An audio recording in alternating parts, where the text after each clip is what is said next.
Hey, what's up guys, Quinn here, and today we're going to be taking a look at another Transformers figure. This is Blokees Transformers Classic Class 2007 Optimus Prime from Transformers 2007. This was a surprise release. I did not expect to get an 07 Optimus Prime toy in this decade, and seeing this as its pretty cute accurate design, I knew I had to get it. By accurate, I mean that they sculpted a lot of essential details slash parts into the toy, such as the back panels, the accurate wheel placement on the thighs, the shoulder pads, the trailer hitch on the back, and stuff like that. I still would like to get a completely accurate 2007 Optimus Prime toy that is very accurate, of course, and has immense articulation. 3-2 already has one, but it also costs an arm and a leg. And I know YOLO Park is going to be releasing an ROTF Megatron in their AMK Pro line, but not Optimus Prime. If they ever make one, it would be an instant buy for me. YOLO Park, please make a 2007 Optimus Prime figure for AMK Pro, please. But for now, I'm stuck with this cute little fella. How is it? Well, it's actually pretty good. This is a model kit, so you have to assemble it yourself, and the process is pretty enjoyable. The design is definitely stylized, but I'm still surprised just how many things they got right. This is a pretty good figure as a desk toy to mess around with every so often, and that's what I've been doing these past couple months. Accessories wise, it's not lacking whatsoever. It comes with a base and some slashing effects, and you snap Prime with the slots underneath his feet. For weaponry, we have 2 Energon swords and 1 Ion Blaster. I wish we got 2 Ion Blasters instead of 1, but maybe it's because of budget reasons that they can't include another one. I don't know. The Ion Blaster is nicely sculpted and has this blue armor piece, which is accurate to the movie. For the swords, you need to take off his arm guard and plug it into a slot. I love this look. The sword coming out of his arm is accurate to the movie. This and the Studio Series figure are my favorite executions of this sword design. However, it's a bit difficult to take it off sometimes, so I recommend using a part separator to take it off.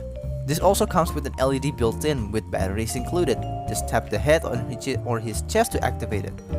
It's not that bright, but it does the job well enough for a cheap model kit figure. This also comes with a open hand, but I lost the other one while filming, so that's why I didn't show it throughout the video. I don't have that much criticism towards this figure. It's cheap, easy to assemble, and comes with a pretty good accessories. Even the articulation isn't that bad. So, for being a small little figure and a model kit essentially, you would expect that this guy has like pretty mid articulation, but no, it's actually pretty nice. It's pretty good. It's pretty good range. So, the head is on a ball joint, so it has a nice range. It can also tilt side to side. It can look up about that far, which is a decent range, and look down about that far. And also tilt side to side also as well. And it will be hindered by the smokestacks, but just so you know, so it's about that range. Shoulder is can move full 360 rotation. This part can also move out to allow it to the shoulder to move out about that far. It also has a above the bicep swivel over here, which is pretty nice. We have a single jointed bend at the elbow, which I think it's about 90 degrees or a tad above 90 degrees. I don't know, maybe 90 degrees. And the arms on the wall joint, so it allows it to move all sorts of places. You can also move it inward and outward, stuff like that. And if you can rotate it, you can move it. Okay, you don't know. Okay, never mind. It doesn't go really that far, so still like that. Yeah, like that. Nothing. I thought it was gonna be like up and down, something like that. It's only go to side to side. It also has a waist swivel, pretty tight waist swivel, nice. I love it. Even though it's a model kit, it's actually pretty nice. The tolerance, everything feels great. And the hips can move about that far until you take it out of the way, which allows it to move about that far, and it can move back about that far, which can be hindered by this blue piece, which is accurate to the movie. You can also in and out. It can do the splits. So which is pretty nice. Never mind then. It can move the split about that far, which is pretty nice. You also have above the thigh swivel, above the knee swivel. So still pretty nice, even though it's not a bicep swivel. It's not a thigh swivel, but it's fine. We have a single jointed bend at the knee, which bends about 90 degrees, and the ankles can move up.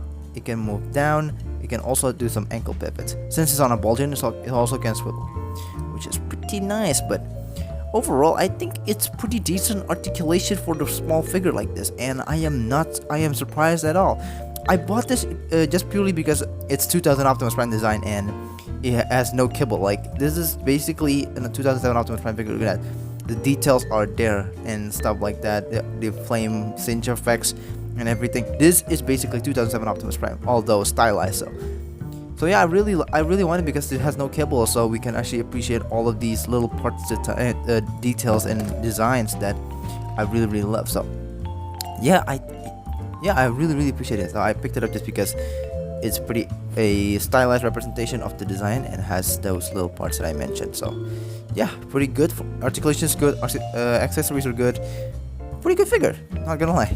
For size comparison, here he is alongside my SH Figuarts Marvel Spider-Man, my previous review, the bootleg NECA Gypsy Danger Ultimate Edition, by way Star Leader, by way TW1029, and if you're curious how this Optimus Prime stacks with Bumblebee, here he is alongside my Transformers Studio Series 100 Bumblebee.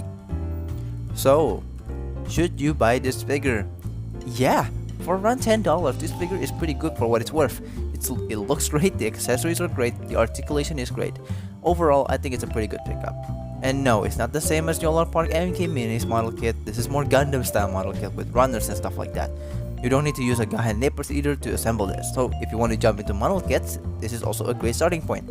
That's gonna be my review of the Blokees Transformers Classic Class 2007 Optimus Prime. I hope you enjoyed it and find this review useful, and I'll see you guys next time.